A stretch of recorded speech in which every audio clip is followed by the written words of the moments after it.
Si nos aïeux se sont battus pour nous léguer des terres qu'on appelle aujourd'hui Burkina Faso, cela veut dire que nous devons nous battre aussi pour léguer quelque chose à nos enfants. Si Dieu a fait que notre génération est confrontée donc aujourd'hui à ce combat, c'est parce qu'il sait que nous avons la capacité d'y arriver.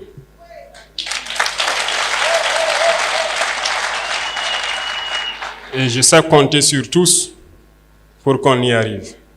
Le combat n'est pas seulement que militaire sur le terrain, mais le combat est beaucoup plus profond. Dans ce sens que nous devons aussi combattre à changer la mentalité. Notre génération a peut-être grandi dans un système qui nous a façonnés, qui est très difficile à changer peut-être, mais pas impossible.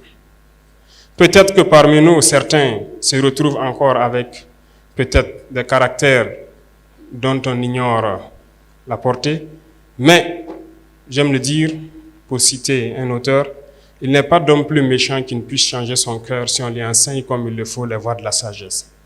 Je pense que chacun d'entre nous peut changer. Et dans ce sens, il y va de soi qu'on puisse se pardonner lorsque quelqu'un n'est pas sur la voie qu'on espère, mais en même temps en lui enseignant les bonnes manières pour qu'on puisse changer. Parce que l'arme fatale de l'impérialisme aujourd'hui, c'est la manipulation. Et la jeunesse est la cible. Notre pays, ou je dirais l'Afrique, est en majorité jeune. Et la jeunesse est la cible de cette manipulation. Et lorsque l'on découvre, il faut combattre cela. Et la plupart du temps, l'impérialisme n'est pas forcément ceux qui viennent d'ailleurs, mais ils sont parmi nous. Et c'est parmi nous que la manipulation naît.